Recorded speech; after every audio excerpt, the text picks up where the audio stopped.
Hey there, Grumpy Old Fart here. Due to YouTube's changing quote-unquote community standards, I created a channel called Grumpy Old Fart over on Rumble, a free speech alternative to YouTube. You can see all of my stuff over there, including my political and social commentary, as well as my current events videos. The links to my YouTube and Rumble channels, as well as links to let you order my books, are in the description of this video. If you enjoy my content, please like, share, subscribe, and comment. I welcome your comments, even if you disagree with me. Now, on with the video. Hey there, Grumpy Old Fart here. I'm doing a Recon the role-playing game story I'm calling it The Ledger. So, we were playing in Larry's Recon game, and this is a continuation of Relief Mission from last week.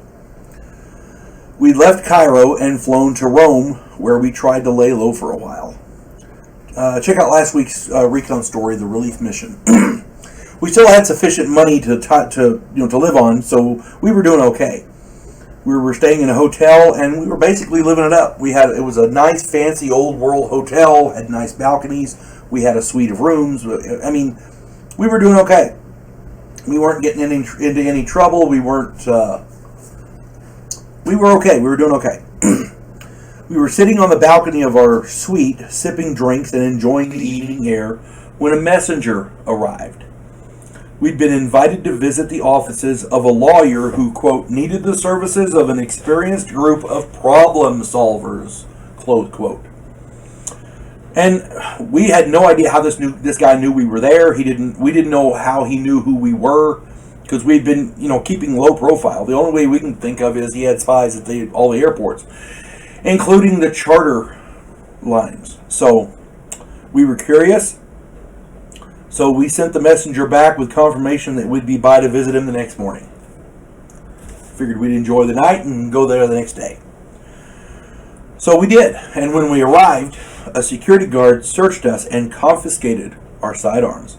We were not happy about it, but this was not uncommon in the game, so we didn't object. We were led into the outer office and asked to wait. 10 minutes later, a man came and led us into an inner office. The lawyer was an older gentleman with a rotund face, framed with a thick beard. He explained that one of his rivals had a ledger with entries that proved this lawyer was involved in some questionable investments years ago. He said that he hadn't done it in a long time, but this guy still had proof of criminal activity. This rival was threatening to go public if this man did not pay him hush money. He needed us to get that book, and we asked where he kept it, but he did not know. He didn't know precisely where it was. He only knew that the book was somewhere in the rival's villa. He was willing to pay $100,000 to each of us if we got him that ledger. $100,000 in the 70s was a lot of freaking money, so we were good with that. So we went back to our hotel room and started gathering intel on the rival. His name was Antonio Ontarius. He was the CEO of a major law firm. His villa was 8 buildings in an impressive enclosure, nice high walls, guard posts, that kind of thing, in the middle of an orchard. Just outside of the villa was a winery and stable. So this guy was wealthy. He had it going on. I was able to find old blueprints of the villa with a tunnel from the stables to the main house.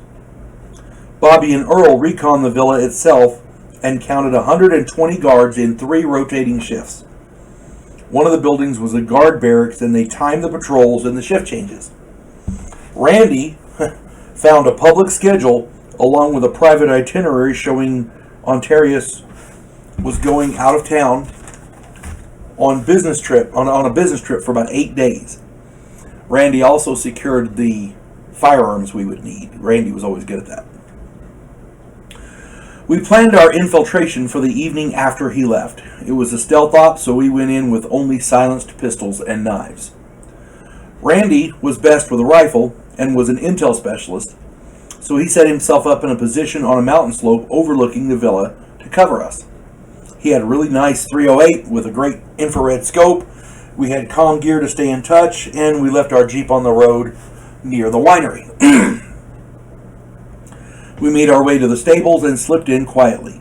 The night was cool and there were only 4 horses there, so there was nobody around. It's not like he posted guards on every building.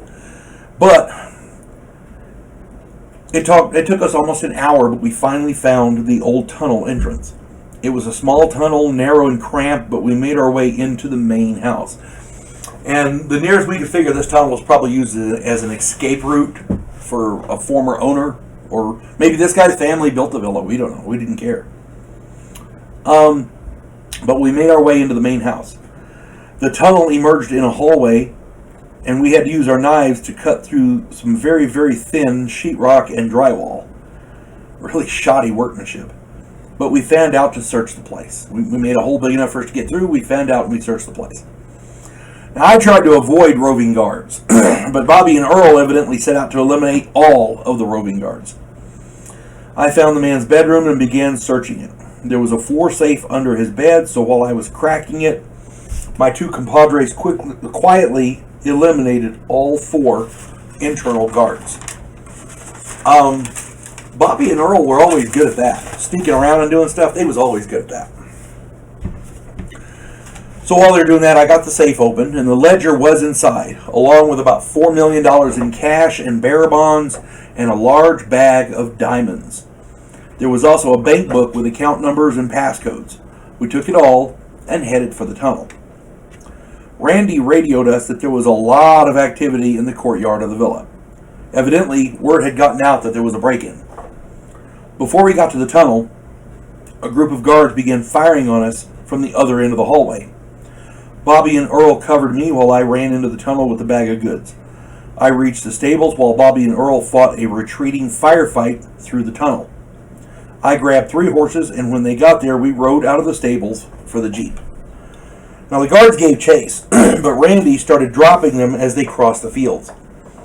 We reached the Jeep about 2 minutes ahead of the guards. We jumped in, we took off to go and pick up Randy. He rendezvoused with us down there at the road, and we made our escape. Next day, we met with our employer, who handed each of us an envelope containing $125,000 in checks. A check for each of us for $125,000. We handed him the ledger, and we parted amicably. Now, later on, we discovered that the man who had hired us was prepping for a political run, possibly for the presidency. Our activities prevented his rivals from proving any criminal past he may have had. We didn't care. A week later, we chartered a plane to Paris, where Randy had a contact who could launder our money and bearer bonds and fence our diamonds. We never really did anything with that bank book, come to think of it. That was crazy. There's probably a hell of a lot of money in there, but we didn't mess with it because we didn't want anybody to be able to trace it to us. All told, we ended up with $2 million in cash for each of us, as well as the $125,000 check from the job for each of us. So we were all happy with that. $2.125 million payday was quite nice, especially in the 70s. And we were in Paris with no particular place to be. That's always nice when you're a mercenary. Money in your pocket, a nice place to stay, and no particular place to be. You folks have a good one. I hope you're enjoying these because I enjoy relating them. You folks have a good day now. God bless one and all. Devo Poland, a scientific representative of a pacifist race called the Gandhiri, is sent away as an exchange officer. His objective, to learn the one skill his species never developed, to fight. And he's sent to learn that skill from the one species who does it better than any other in the galaxy, humans. If you like science fiction with an upbeat military tone, check out my novel, Vanguard 1.